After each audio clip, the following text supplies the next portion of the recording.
అందరికీ నమస్కారములు. మన ఛానల్ని ఫస్ట్ టైం వాచ్ చేస్తున్న వ్యూవర్స్ అందరూ కూడా వెదర్ రిలేటెడ్ అప్డేట్స్ కోసం తప్పకుండా మన ఛానల్ని సబ్స్క్రైబ్ బటన్ మీద క్లిక్ చేసి సబ్స్క్రైబ్ చేసుకోండి. ఎందుకంటే మన ఛానల్ మీరు సబ్స్క్రైబ్ చేసుకుంటే మన ఛానల్లో వచ్చే వెదర్ అప్డేట్స్ కానీ ఇన్ఫర్మేషన్ కానీ మీకు త్వరగా వేగంగా వచ్చే అవకాశం అయితే ఉంది. నాపై మీరు కురిపిస్తున్న అభిమానానికి, మన ఛానల్పై మీరు చూపిస్తున్న ఆదరణకు అందరికీ కూడా నా హృదయపూర్వక కృతజ్ఞతలు. ఇక తెలుగు రాష్ట్రాల్లో ప్రస్తుతం మనం చెప్పిన విధంగానే ఎండల తీవ్రత అయితే కొనసాగుతుంది. ఈ ఎండల ప్రభావంతో రైతులకి నష్టం ఏమైనా కలిగే అవకాశం ఉందా? అలాగే రానున్న రోజుల్లో ఎండల తీవ్రతతో రైతులు తీసుకోవాల్సిన జాగ్రత్తలు ఏంటి అనే దాని గురించి వీడియోలో క్లియర్ కట్గా అయితే చూద్దాం. ముఖ్యంగా మనం చూసుకుంటే జనవరి నెలలో ఇప్పటి వరకు కూడా మనం చెప్పిన విధంగానే మ్యాక్సిమం ఎక్కడా వర్షాలు అయితే పడలేదు. చలి తీవ్రత అయితే మనం చెప్పిన విధంగానే కొనసాగింది. అలాగే ఫిబ్రవరి నుంచి కూడా ఎండల తీవ్రత తారా స్థాయికి చేరుతుందని మనము చెప్పడం జరిగింది. ఆ విధంగానే ప్రస్తుతం ఎండల తీవ్రత ముఖ్యంగా ముందుగానే ఎండాకాలం వచ్చింది అన్నట్లుగా తెలుగు రాష్ట్రాల్లో బాణుడు బగబగలు కొనసాగుతున్నాయి. ఇక ముఖ్యంగా మనం చూసుకుంటే తెలుగు రాష్ట్రాల్లో దాదాపు 33 డిగ్రీల నుండి 38 డిగ్రీల వరకు కూడా చాలా ప్రాంతాల్లో, చాలా నగరాల్లో, చాలా పల్లెల్లో, ముఖ్యంగా చాలా పట్టణాల్లో అయితే ప్రస్తుతం అయితే కొనసాగుతుంది. ముఖ్యంగా ఈ ఎండల తీవ్రత ఇలాగ కొనసాగుతుంటే ముఖ్యంగా రెండవ పంట సాగు చేసిన రైతులకు కొంచెం నష్టం జరిగే అవకాశం అయితే ఈ ఎండలతో ప్రస్తుతం ఉన్న వాతావరణ పరిస్థితులు అయితే ఉంది. ముఖ్యంగా మనం చూసుకుంటే చాలామంది రైతులు ముఖ్యంగా వరి సాగు చేయడం జరిగింది రెండవ పంట. అలాగే ముఖ్యంగా వివిధ జిల్లాల్లో ఇంకా వివిధ పంటలు, ముఖ్యంగా మనం చూసుకుంటే మొక్కజొన్న కానీ, అలాగే మిర్చి కానీ, ఇలాంటి చాలా పంటలు అయితే చాలామంది రైతులు సాగు చేయడం జరిగింది. కాబట్టి ముందుగానే కొంచెం ఎండల తీవ్రత అధికంగా ఉండటంతో ఇలాంటి రైతులందరికీ కూడా చాలా మేర నష్టం జరిగే అవకాశం ఉంది. అది ఎలాగంటే ముఖ్యంగా మనం చూసుకుంటే ఫిబ్రవరి నెలలోనే ఎండలు తీవ్ర స్థాయిలోకి రావడంతో చాలా చోట్ల ఉన్న నదులు కానీ, చెరువులు కానీ, ప్రాజెక్టులు కానీ, గుంటలు కానీ, అలాగే వాగులు కానీ చాలా చోట్ల ఎండిపోయే పరిస్థితి అయితే ఉంది.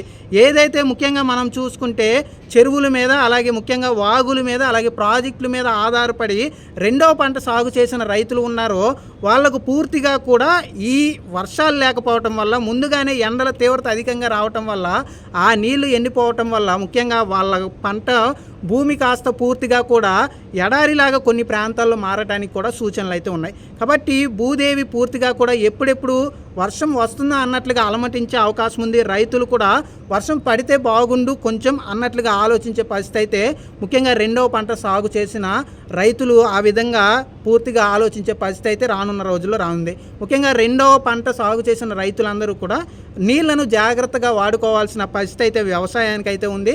అలాగే ముఖ్యంగా తాగునీటికి కూడా చాలా ప్రాంతాల్లో కొంచెం ఇబ్బందికర పరిస్థితులు మనము రానున్న వేసవి కాలంలో చూడటానికి అవకాశాలు అయితే ఉన్నాయి. కాబట్టి తాగునీటిని కానీ, సాగునీటిని కానీ తెలుగు రాష్ట్రాల ప్రజలందరూ కూడా పొదుపుగా వాడుకోవాల్సిన అవసరం అయితే ఉంది.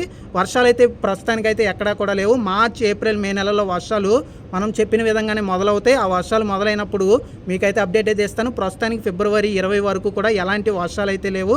భారీ ఎండల తీవ్రత అయితే తెలుగు రాష్ట్రాలను పూర్తిగా కూడా వణికించే అవకాశం అయితే, భయపెట్టే అవకాశం అయితే ఉంది. ఇక ముఖ్యంగా వ్యవసాయం చేసే రైతులందరూ కూడా పంట పొలాల్లో పూర్తిగా కూడా చాలా ప్రాంతాల్లో చాలామంది రైతుల భూములు ఎండిపోయే పరిస్థితి అయితే ఉంది. కాబట్టి ఇప్పటి నుంచే మనకి పూర్తిగా ఫిబ్రవరి 2వ వారం, 3వ వారం వచ్చేసరికి పూర్తి స్థాయిలో కొంచెం పంటలకు ఎండిపోయే పరిస్థితి వచ్చే అవకాశం ఉంది. కాబట్టి ఇప్పటి నుంచే ప్రత్యామ్నాయ ఏర్పాట్లు చేసుకోవాల్సిన అవసరం అయితే ఉంది.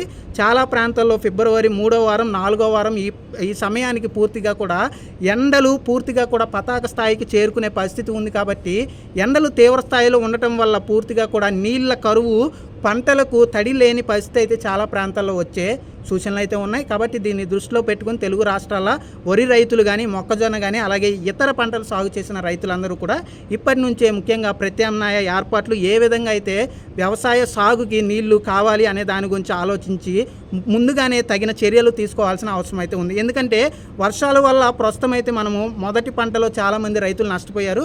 కాబట్టి ప్రస్తుతం ఎండల వల్ల చాలామంది పూర్తిగా కూడా నీళ్ళ లేక పూర్తిగా కూడా కొంచెం నష్టపోయే సూచనలు అయితే ఉన్నాయి. కాబట్టి రెండవ పంట సాగు చేసిన వరి రైతులు ముఖ్యంగా మనం చూసుకుంటే ఉమ్మడి తూర్పుగోదావరి కానీ, పశ్చిమ గోదావరి కానీ, కృష్ణా కానీ, గుంటూరు జిల్లా కానీ, ఖమ్మం కానీ, నల్గొండ కానీ, వరంగల్ ఈ ప్రాంతాల్లో పూర్తిగా కూడా ఎండల ప్రభావం వల్ల చాలా చోట్ల పంట పొలాలు ఎండిపోయే పరిస్థితి అయితే ఫిబ్రవరి నెలలో అయితే ఉంది. ఇక మార్చ్, ఏప్రిల్ నెలలో అకాల వర్షాల వల్ల మరొకసారి రైతులకి వర్షాల వల్ల నష్టం జరిగే అవకాశం ఏప్రిల్, అలాగే మార్చ్, మే ఈ నెలల్లో పడబోయే వర్షాల వల్ల అయితే నష్టం జరిగే అవకాశం ఉంది. దాని గురించి మీకు తర్వాత అప్డేట్ ఇస్తాను. ప్రస్తుతానికి ఎండల తీవ్రత వల్ల చాలా పంట పొలాలు ఎండిపోయే పరిస్థితి అయితే ఉంది. కాబట్టి తెలుగు రాష్ట్రాల్లో వ్యవసాయదారులందరూ కూడా నీటిని పొదుపుగా వాడుకుంది.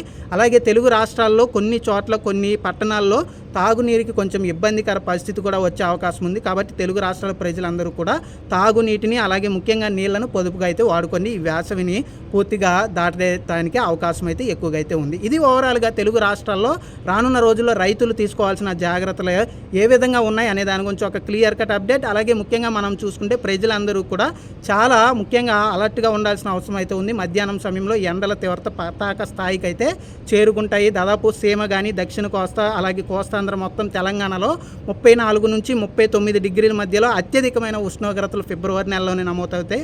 మార్చ్ ఏప్రిల్ మే నెలలో దాదాపు 42 నుండి 48 డిగ్రీల వరకు ఉష్ణోగ్రతలు నమోదయ్యే అవకాశం అయితే ఉంది. వర్షాలు అయితే ప్రస్తుతానికి ఎక్కడా లేవు. ఎలాంటి సమాచారం వర్షాలు ఉన్నాయని చెప్పినా కానీ మీరైతే నమ్మకండి. ప్రస్తుతానికైతే ఫిబ్రవరి 20 వరకు కూడా ఎలాంటి వర్షాలు లేవు. ఏమైనా వర్షాలు ఉంటే మీకు ముందుగానే అప్డేట్ ఇస్తాను. థ్యాంక్ యూ అండి.